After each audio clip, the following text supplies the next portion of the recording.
want to apologize for not having a video out sooner, but a lot of things going on. A lot of stuff going on. Yeah. We are obviously not on the boat right now. No, we're at home in the backyard, taking a break, enjoying the 104 degrees. It is 104 degrees. But so in our last video, we had left Canawan after a brief overnight stay there. And then we sailed to Chateaubellaire. That was our final sail with our instructor, Joe. Yes. So our final was that we would solo sail. Yeah, we would solo sail to kind of buddy boat because they followed us, right? Yeah. To Chateaubellaire. Yeah. And so we had a great sail that day. It was a beautiful sail until came time to anchor. So it was a tough anchorage. It was hard to. There was a lot of boats there, real difficult to find a spot. In the process, we had lost our rudder and our steering. Our chain broke, the linkage to our chain for our steering. The master pin. Yeah, the master grenaded. Pin. Absolutely grenaded, and our rudder got stuck. So we felt kind of defeated at the moment there. So then weather started to pick up, and we also had we had a couple hitchhikers too, did we not? We did. So we still had I thought they were crazy to come with us. They were. So we had Julie and Marjolaine with us, and when we lost our rudder and our steering, and again, we felt one of the lowest lows. I mean, we were like super defeated. And Julie and Marjolaine had to be on another boat in St. Lucia. The following day. No, they had a couple of days, but they had to be there. But we didn't know how long we were going to be stuck in Chateaubellaire. I thought we were going to be there, stuck there for a while, but we picked up these girls in Bequia, and I explained to them that I'm new to this, and they didn't care. No, they didn't. No, they did not care at all. It was kind of crazy. But when we weren't sure how long it was going to take us and how long we were going to be set back before heading to St. Lucia, they asked me, hey, can we borrow the dinghy? That's not happening. They didn't ask to borrow the dinghy. I thought No. They said, can you take us around to all the boats in the anchorages so that we can ask if we can catch a ride with another boat to St. Lucia. Yeah.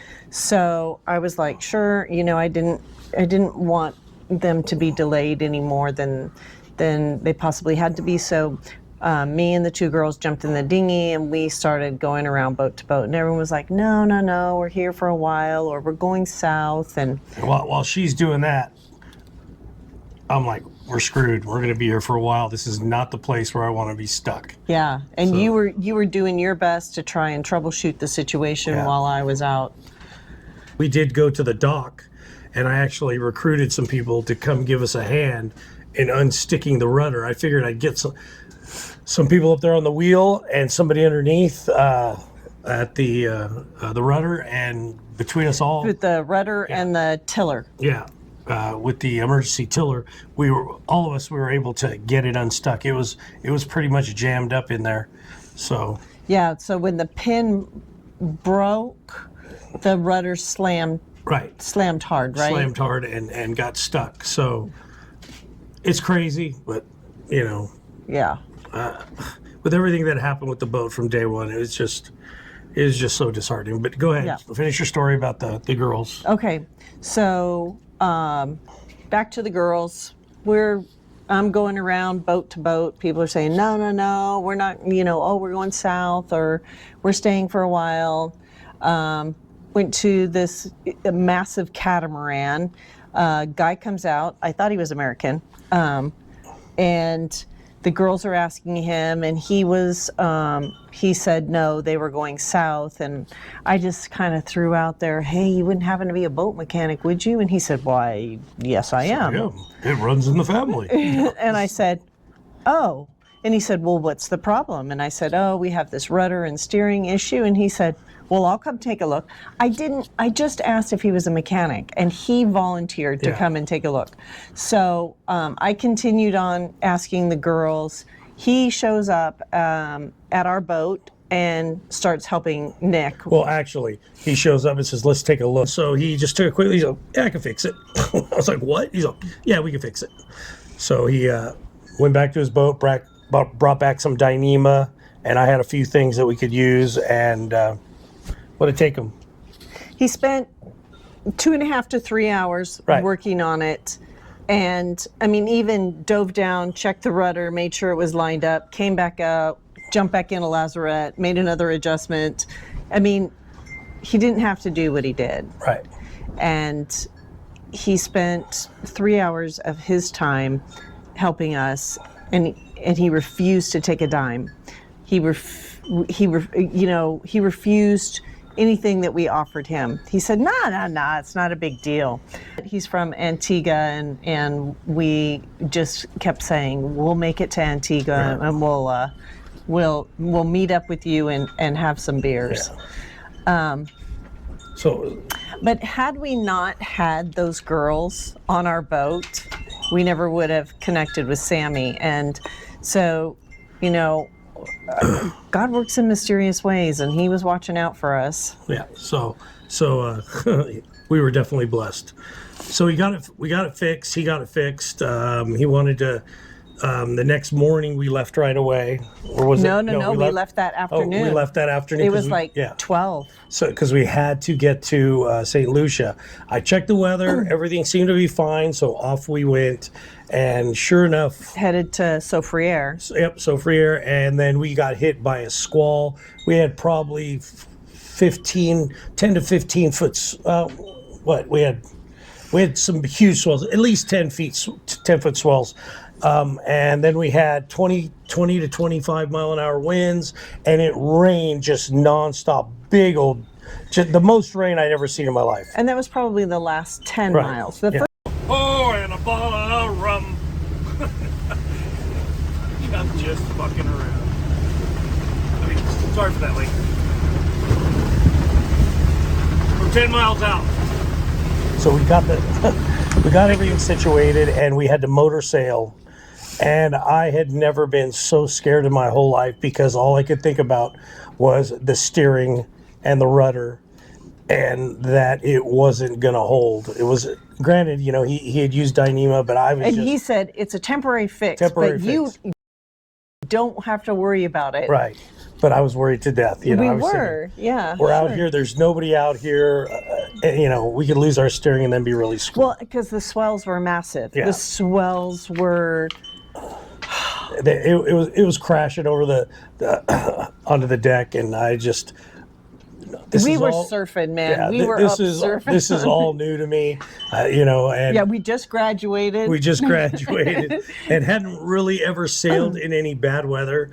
So we dropped the girls off. The following morning they got off. The following morning they got off the boat and were off to their next adventure.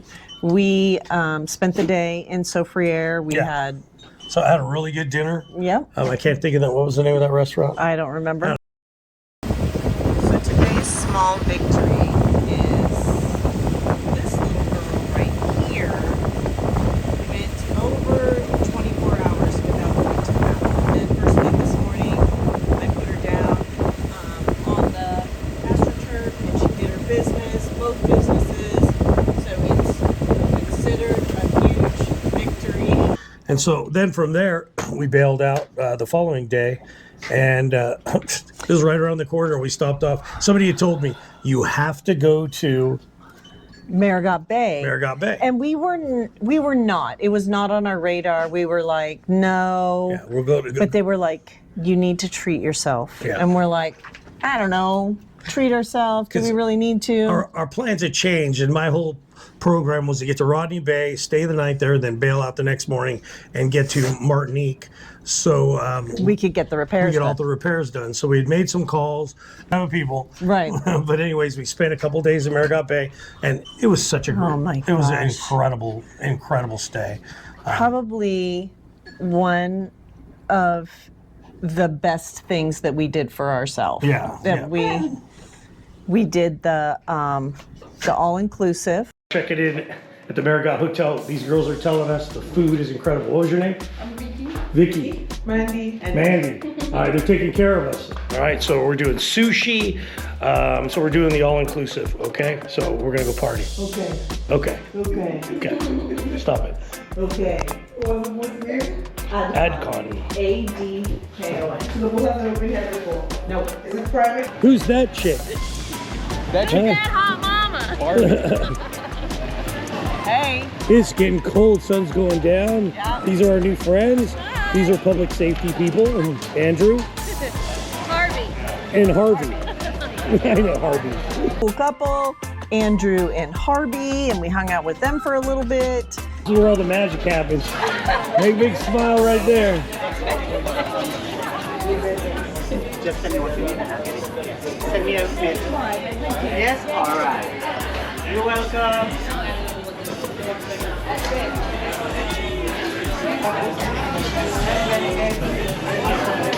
Oh, look at that.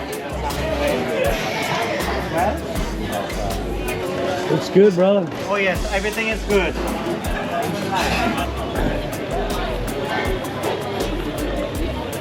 Crazy chicks over there.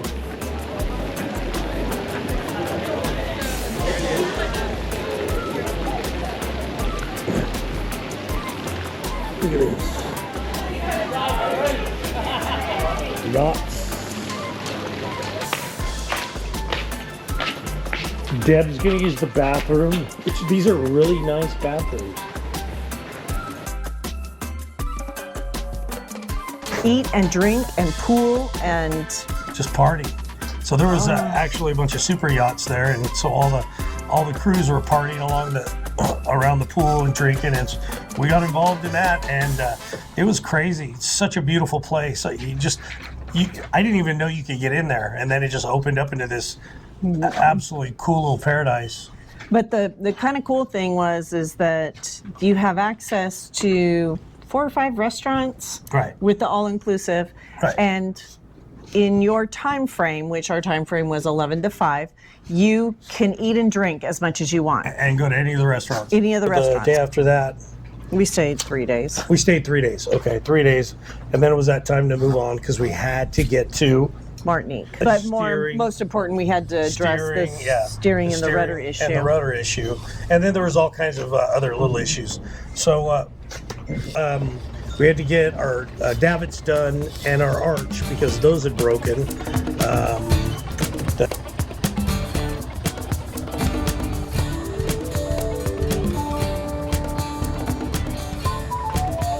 are you doing, Captain? Hey, just should have double checked the weather this morning. Checked it all night and in the middle of the night. Weather's changed, so we're going to be sailing off the beam. Peace. Where are we going? We're going to Martinique. And where have we been? Marigot Bay. There, yeah. It's amazing. Yeah, it was amazing. The friggin' sea state, or the water in here is so flat, it feels like we were on land. Well, we're probably going to be motoring first because we only got 0.8 knots of wind. I mean, we're not outside this little bay yet, but not enough wind to. Yeah, we'll see what happens when we get out there. All right. Peace out. Can't wait to get an autopilot. For now, he makes some very beautiful autopilot. Listening to some tunes, chilling, enjoying the vibe. Charging our batteries.